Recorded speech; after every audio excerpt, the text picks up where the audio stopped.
Oh, what the heck. Chronos Before the Ashes released last month on all platforms.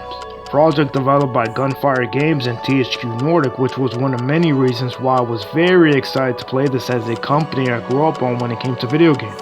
So join me as I take you on this quest to save a homeland from great evil to grow wiser, stronger, and more powerful as we explore together the depths of the mysterious Labyrinth. A game which was only $30, so if you're a player that doesn't play the same games that comes out every year and want to experiment different ways to play a game, then I would recommend it. As for soul players like myself, now I'm not too sure. But as we get into this RPG action role-playing game, which also is considered a Souls-like game, that has some similar mechanics to Zelda and Resident Evil series, I will get to more on the details to discuss the highs and lows. Quick heads up, for those that want more extra content, you can always head to my Instagram, Hypebeastman Official, get the latest news and what I have stored for future uploads. Reviews will now be premiered on this channel. You can now chat with your boy live or just watch videos live, to put it simple. Anyways, without further ado, let's get into it. Chronos Before the Ashes takes place following a young traveler who is in need to cross Labyrinth, defeat 3 guardians, and kill a dragon in order to save the post-apocalyptic world. Prequel to Remnant from the Ashes and is the same towards the VR game but runs differently, so Before the Ashes is considered brand new. Many mixed reactions from critics and the community towards its mechanics and story that I'll get into later when the topic is more relevant to discuss. As you explore the dungeons, you'll come across items that will be needed throughout Labyrinth. Before the Ashes is a difficult game. Although there is a difficult settings, it punishes players that plays too rough or too carelessly even on the easiest settings, I think. Also, there's shit to solve. Great, just what I needed. Entering the depths will give you a Souls game experience that many were aware of before its release. I also did mention there are some similar mechanics that gives a vibe to both Resident Evil and Zelda. But in all honesty, it's nothing like these projects because the feeling isn't nor doesn't play like these franchises. Not like the Soul series. Now, how does it actually play out overall to its gameplay standpoint? Is it balanced? Does the mechanics really suck? Do you die a lot? Well, let's discuss. You're in for a surprise. So how do I personally feel about Chronos Before the Ashes? Well, the story is shit, the graphics are shit, the puzzles are shit, it's all shit. And it hurts to say this because I was actually looking forward on a game that is inspired by the Soul series. But oh, it's disappointing. I did mention that THQ is a company I grew up on when it came to their projects, so you can imagine how excited I was to play this, and after going through it, how my frown turned upside down. In all honesty, it's not all that bad. It isn't good either, but not to a certain extent to not wanting to play it in the first place. There are a few things I did enjoy, but I want to discuss on negative point of view because there are plenty of them. For starters, it doesn't run smoothly, meaning it's not well balanced, lacks movement and speed, and feels a lot slower than the original Dark Souls. Controls are fine, but it doesn't change the fact that everything just... it's not fine, you know what I mean? Like, not until you dodge an enemy's attack perfectly, you're still getting fucked each and every time. It's annoying, but not as annoying as the goddamn puzzles. Holy shit, oh boy, do I hate puzzles in this game. Now, I'll give them this. I like the concept behind it, but overall, it's ass and plays like shit. I guess it's fair in memorizing those hidden pieces on your second playthrough and knowing what to do already. Doesn't change the fact that there are even puzzles to begin with. From the theme standpoint, it makes sense. From a video game standpoint, it doesn't. Then again, it would be tedious without the items needed, so I can appreciate it a little. As for its mechanics, you age in this game. That's right, you die, you just get older. And gain a new ability every 10 years. By the end of this, I was 53 years old. Grown a full facial beard like the one I have in real life, but of course mine's is better. At first, this mechanic pissed me off because the Soul games are known for doing this whole theme of being wary of your surroundings or consequences will be made. I love the idea, but this one just annoyed me because the game was slow enough as it is. I was thinking, what if you get older to a point you're 80 years old and can't move at all? but I didn't need to worry about that, so it's all good. Otherwise, gameplay is decent, still needs improvement on the defensive side. Well, at least dodging an enemy's attack. I'll discuss more in its game design. And since there's no great character development nor anything interesting to begin with, I'm going to discuss on the game design, and one thing I can compliment on this game is the atmosphere.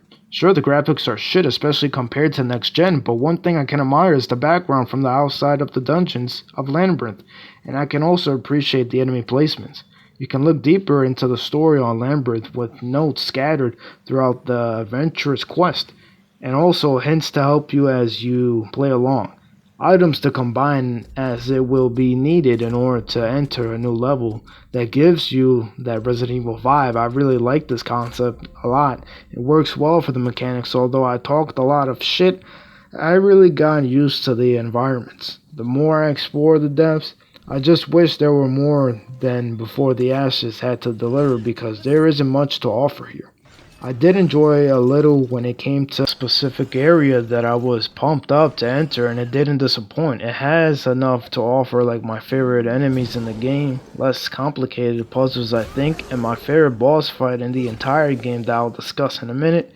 This area represents what I would have expected in the entire game if everything else about it wasn't a letdown. Now let me talk about my favorite parts of Before the Ashes. If there is one thing this game does right, are its boss battles, and none were disappointing, except the shitty first boss they throw at you after solving that shitty puzzle. It's a nightmare being cramped in a tiny ass space like that. Like, who does that? Still whooped his ass. As for the rest, they were phenomenal. My favorite has to be Forearms. It reminds me of that boss from Neo 2 that I encountered that I really enjoyed. Link in the description down below for that boss fight. But this entire fight played out well. Same goes with most of them. I'll just pretend that that disastrous first one didn't exist, because wow, that was bad. I really dig this game's battles in general, but the hardest one I struggled with was the second to last boss fight, Labyrinth Guardian, who guards the dragon that's in the way of the mission. This one here is stopping you to prevent the fall of the dragon. I really had a hard time just getting past most of his rolls, and they hurt. Other than that, depending on what weapons you have, depends on how well you do against them. And let me say, I also love the weapons in this game. Not much to use, but they're all so damn good to use. Of course, the one with the most impact is what I usually go for. Otherwise, yeah, just most of these battles are amazing. Simple. Now, quality.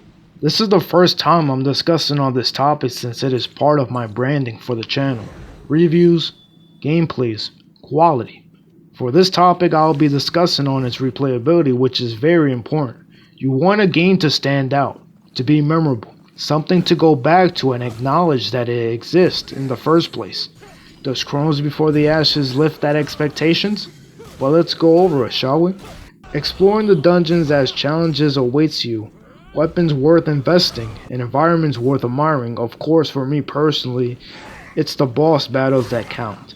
As for everything else, unless you want something new to get into, I don't think Soul veterans will really like this one. Even though it gives you the Soul series experience that I love so much, I would not recommend it even for first time players. Even though I said not everything about it is bad, it doesn't change how I feel overall. It's a small project, so I won't be so harsh. It's just the controls need to run a little more smoother. Less bullshit, because some of my devs were falling off the cliff. I'm not blaming the developers, no. I'm just salty, that's all. It still just needs a little more improvement on its speed and controls. It feels lazy, as if it's a copy and paste kind of project. I just wish more improvement was done, which is all. Pretty much that's all I want. Please, more improvement. But as of its results, Before the Ashes is a perfect example on not to make a Souls-like game that still needs improvement. A project that started off being bland and ended on being dull, with the questionable results leaving a prequel to be so forgettable. I give Chronos Before the Ashes a 5 out of 10. The production wasn't the best, however it's not that bad, but I won't go back to this unless I'm showing it to someone or someone I know wants to play it then possible. And by the way, if I give a rating, at least I'd say 6 to 10, that's not a bad rating. If it's 5 and lower, it's, well, 4 and 5 just means it's not the best nor good. It's pretty much in the middle. But pretty much if it's down below to like 4 and through 1 and pretty much farther than that, then yeah, it just means it's bad. Just don't. Other than that, that's all, folks. First official 2021 game review, more coming soon. Might not post a review for a while, saving money for the new consoles. It's a struggle just to get them. So I hope you enjoyed. Leave a like or subscribe if you're new. Want more content like this, and yeah, see you around. Peace. Thank you for all the support you've been giving me. I really appreciate that shit.